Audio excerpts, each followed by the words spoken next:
Movies are a medium in which you can get away with murder. You can show anything you like, and it's safe and harmless, and nobody gets hurt. And yet it can certainly shock or thrill a few people, which is also a bit of fun.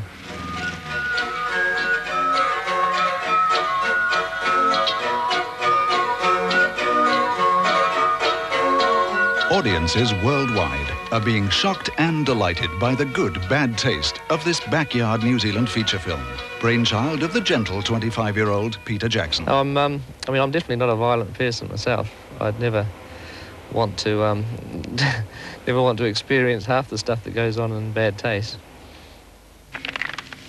As writer, director and camera operator, Peter Jackson was not only short of funds, but of actors as well.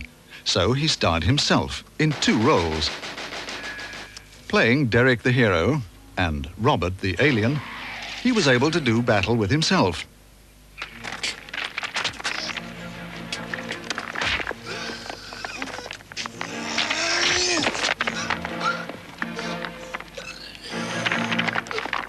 He both won and lost. But a film of this magnitude required a dedicated team, unpaid crew and actors to slave weekends and after work for 4 years. Peter enlisted the help of workmates and old school friends. Craig Smith, working for the Department of Internal Affairs, became the victim. Dean Laurie, a labourer in the gardens of the Wellington City Council, played a villain with a thirst for vengeance. Ken Hammond, a newspaper advertising consultant, died 23 times as an assortment of aliens. Can't believe some idiot wrote this crap. In an assortment of disguises. Photolithographer and workmate Terry Potter, who ended up on the hero's team with more arms than he could handle. Good one. Pete O'Hearn, working with the Ministry of Transport as a records clerk, was also at school with Peter Jackson and was persuaded to take and receive the film's first blood.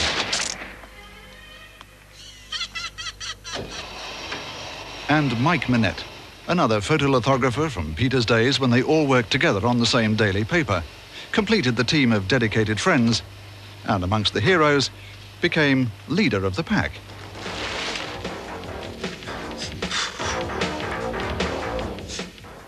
Very nice bunch of boys, really very nice. It used to give me a lot of pleasure when they all trooped home here and we just had baked beans on toast. It was always, Peter said to me one day, Mum, get some baked beans in. We'd always eat baked beans on toast, so I found myself buying a crate of baked beans and we've still got some here left, so I look on them with great affection. I think they belong to the boys.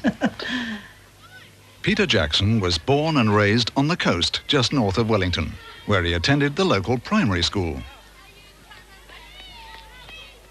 An only child, he was fascinated by the purchase of a home movie camera and quickly overcame any shyness in front of the lens or behind it. Well, he took control of our camera as soon as we got it, our first little movie camera, and he could make better use of it than what we could at his young age. We're 8mm and He used to turn, we would only film people walking towards us or something like that, but Peter used to have other ideas and he would have them swinging round and doing all sorts of things. They just got it for Christmas. Somebody gave them a camera and I immediately grabbed it and managed to get a roll of film from somewhere. I was about 8 years old and I got a bunch of my mates and we dug a big hole in the end of the garden and got a lot of World War II uniforms and ran around acting out something like out of a war comic full of action and high drama. His first special effect, sticking pinholes in the celluloid for gunshots. Special effects and action are at the heart of his filmmaking and were as much a part of this second World War II epic as they are of bad taste. And for Peter Jackson, it's always been a matter of doing it himself. This was the very first monster that I ever made. this little character here, he's like sort of a crazy hunchback rat. And I can't remember exactly when it was. He's made of rolled up newspaper. I guess if we undid all that, we could find a date on it.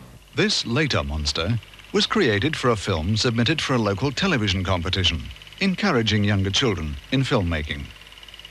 But at that stage, he won no prizes. The Valley is an attempt by me to really duplicate the Sinbad type of movies, because they were done by an animator called Ray Harryhausen, who used to have these amazing monsters, and I really used to love that stuff when I was a kid. I should say special effects. That was his forte. A stop-motion animation, as you've seen on some of the earlier shots, he believed a lot in that. Yes, he was very clever doing anything like that, and had oodles of patience. That he would spend hours and hours just making a model and then doing stop-motion animation. I think the horror part of it came in because he saw that as the market that he could get into. Then along came James Bond, a new style for Peter to try as director and actor, impersonating his on-screen hero Sean Connery, but already displaying his own innate sense of humour.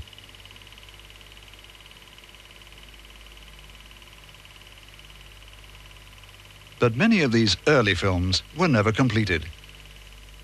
Yeah, losing interest was a major problem earlier on, because I had so many different ideas that I'd sort of start shooting something and I wouldn't be particularly pleased with the results. I'd realise that I didn't have the money that I needed or the expertise, and it was really, I was thinking of ideas that were Hollywood, big budget films, and I had a little Super 8 camera that couldn't shoot sound, and I was trying to do animation when I didn't have a single frame control. I just had to press the trigger for a short burst and get 2 or 3 frames. It was jerky, and I'd be quite disappointed with the results and sort of forget about that particular little movie and move on to something else.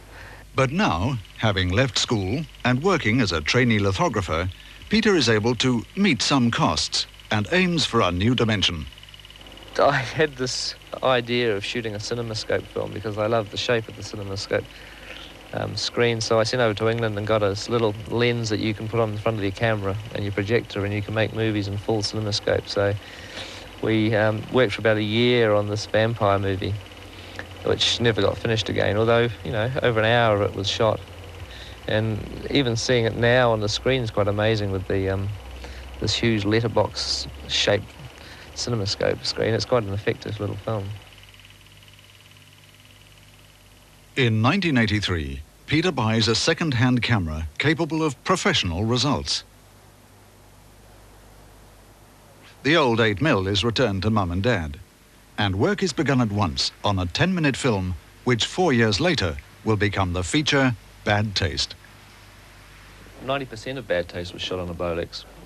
They're very, very basic. You put the film in this side, and then it's like a spring-loaded motor. You've got to wind it up, and it gives you about 30 seconds worth of shooting. They're nice and light, and you can do a lot of camera moves with them. I mean, you know, and it looks fine on the screen too. He had the camera and his friends to assist him, but camera gear had to be made by hand. Tracks, a dolly, and although requiring some effort in getting to locations, particularly cliff tops, a camera crane. Sort of the whole thing was knocked together out of aluminium and put together a bit like a giant Meccano set.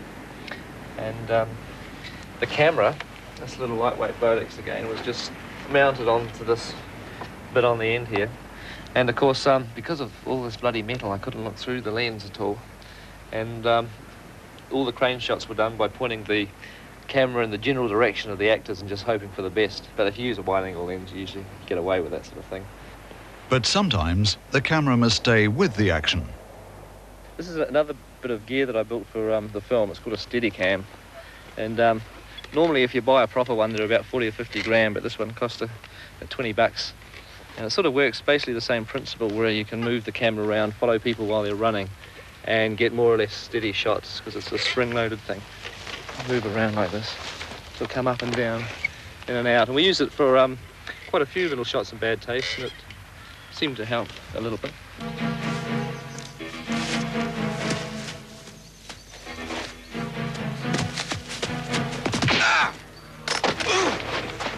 The next big challenge was to come up with ideas for workable and cheap special effects to be used in the on-screen action.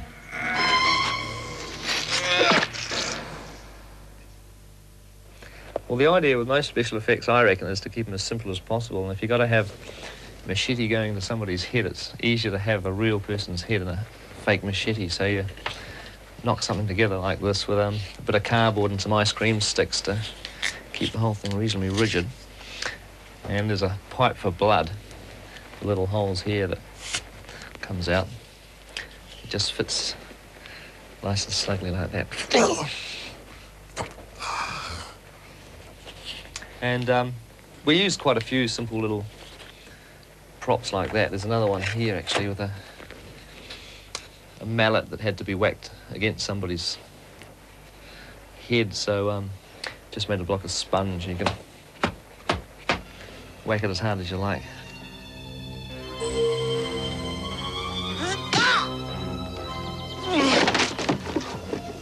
Peter Jackson's ability to create realism at next to nothing cost also went into building an arsenal of weapons. Went a bit over the top because I did mechanisms that could work. All this sort of carry on. The magazines are just made of wood and a bit of cardboard on top. And I just got a whole lot of aluminium tubing, like this bit here, and drilled holes in it, and it's really held together by glue. It's not particularly strong. If you dropped it on the concrete, it would probably shatter. And this is just a bit of Fimo, which is like plasticine for the handle.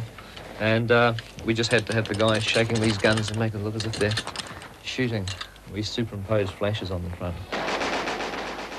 To an industry used to multi-million-dollar budgets, these achievements might well be sickening. And the film went on to create its own on-screen nausea. Well, in the middle of Bad Taste, there's a scene where a guy is incredibly sick for a long time. And there's a character that's played by me, but I had to make a rubber head so that we could get the stuff coming out the mouth endlessly. So the way that we did that was I got this bowl of a dental stuff called alginate, which they used to make molds of your teeth with, but I filled a great big bowl with it, and the stuff sets in about a minute. So I took a deep breath and stuck my head in the bowl and then pulled it out again, gasping for breath after a minute, and I poured plaster of Paris in to get this effect here. I had to have this expression on my face the whole time. And from this, I was able to make a plaster mould, negative mould. And we ended up with this, which is the head, and it's a puppet. So the mouth goes, "Ugh, ugh, ugh." He's got a funnel in the back of his head, so that the stuff can be poured down, the green gunge can be poured through the funnel, out the mouth, and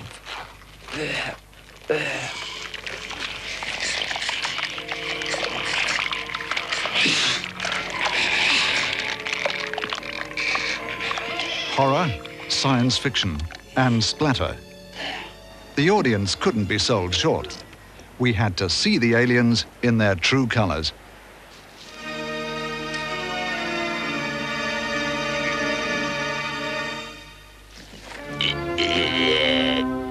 This is the chief baddie in the film. He's made out of foam latex.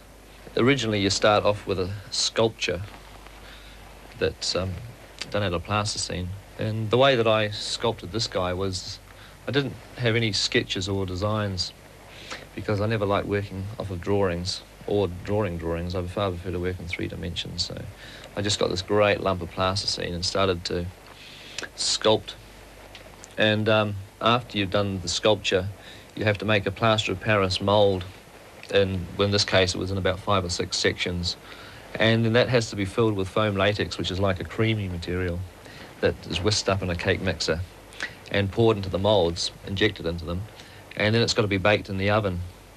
And I had to use Mum's oven for this, and it's only a normal household size, so the size of this head was determined by the size of the oven, and I managed to get it so that it could just squeeze in with about ½ an inch to spare, which is why he's got quite a flat top on his head. I'd have a menu planned for the meal that night, you know, using the oven, and quite often we'd have to end up by having sausages or something under the grill because he'd want the oven for his baking. He used the oven a lot, and the whole kitchen actually used to take over to make his moulds. The latex moulds were laid over fiberglass, with wires to control the lips and give the appearance of speech. You three, kill them. The rest of you get The major location for the film was set inside and outside an old colonial homestead. Protected as an historic building, it was necessary for Peter's father to persuade his friends, the caretakers, that no harm would be done by the unlikely team. I was worried that when they first came in, and they had smoke bombs in the trees, that sort of thing, in the middle of summer, you begin to think what's going to happen. We checked up after every time when they'd been here. And, all in all, I think they behaved themselves. And what about inside the house? No, if they touched anything, they always put it back again. There was no worries. We thought that it was just 3 or 4 occasions, I told Mrs. Steele. Yes, not 3 or 4 years. It was 30 or 40 occasions we went to Gear House, I imagine, before we finished. The screenplay required that one corner of the building be destroyed by rocket fire. So a location was chosen with a matching background. And the team changed hats from actors and film crew to chippies and proceeded to build an exact replica 5 meters high.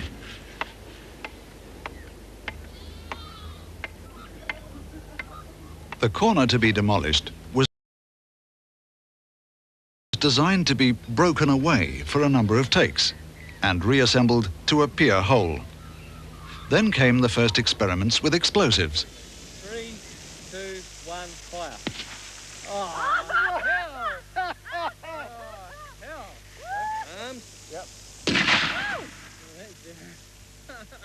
The missile was tested on a line.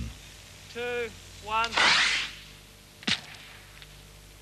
The rocket was all right, the blast didn't do a great deal. 3, 2, 1, fire. In the finished film, the rocket did indeed travel on a fishing line.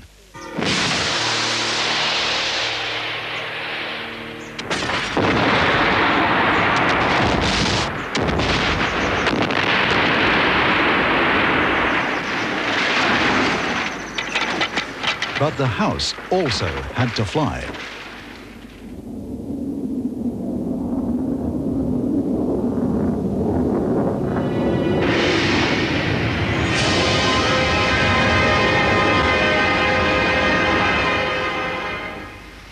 Another model was built, this time a metre square, and mounted on the camera crane instead of the camera, which remained fixed. The house was fitted with lights and smoke machines, and a country road was also built in model form for the foreground. But things took a while to get right. Sometimes there was too much smoke, and the wind was wrong. 5 meters, 1 meter, and now an even smaller model for the final scenes in space. It was actually made out of old film boxes that I used to get from the National Film Unit, cardboard boxes. And we had a light shining inside here which provided the interior illumination. And this was sitting on a gramophone turntable, and we slowly spun it around. It's very lightweight. Bad Taste is Peter Jackson's 12th film. What began as a 10-minute short finished as a 90-minute feature. After 4 years of dedicated work and some professional help in putting the film together, Peter was convinced it could go commercial. It was to be screened publicly for the first time at the 1988 Cannes Film Festival. I told Pete, I said, now don't be too unhappy if it isn't a success at Cannes. Yeah, I said, it's a heck of a lot to achieve, and if it was, well, all to the good, but it may not be. Don't be upset by it. I was thinking, having put 4 years into something, nobody could be told it was a failure. A failure it was not, selling to 10 countries in 6 days and winning the coveted Gore Award in Paris a few weeks later. And the team's response? It was really a surprise that we finished it, really, more than anything. I sort of haven't paid much attention to it after that, although it sort of keeps cropping up, which is good. It's getting bigger and bigger by the sound. It's great that it's taken off like this, you know, and it's something we can be proud of. We've achieved something, you know, and it's so good that it's gone over so well overseas. You know, you didn't really expect it, and it's quite sort of overwhelming to know that, you know, you're actually being watched in a different country. Happy. I'm quite happy. I'm really happy for Peter, because he deserves, you know, everything that's humanity. To my mind, you know, if people pay $7 to see a really polished Stanley Kubrick production, then they're not going to want to spend $7 to see a really sort of ruffles guts bad taste. But I was wrong. People are quite happy to do that. Pete started it, I think, and everyone chipped in, put their own ideas in. I think that's why it worked so well, because everyone just had so many ideas and Pete had so many options to use. But Pete made it, yeah. I didn't think it would be quite so gory as what it is. But then, as he said, there's a laugh with every drop of blood, Mum. There's laughs, so that he aimed at that. I mean, I know him very well, and he's always had a great sense of humour. And I think that's his forte, is humour. But he's covered it with horror too. Black comedy.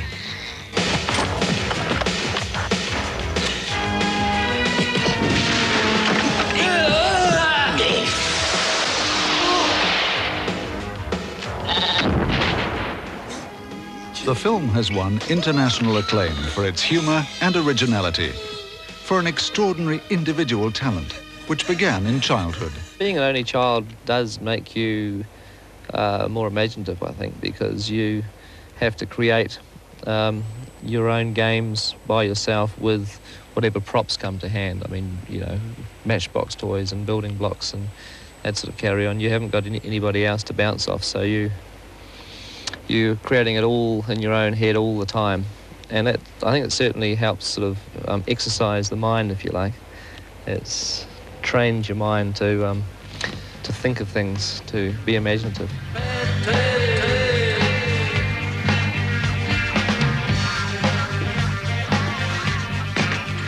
Bad Taste was made with great enthusiasm, but very little money. The world holds its breath for Peter Jackson's second feature and first fully professional film.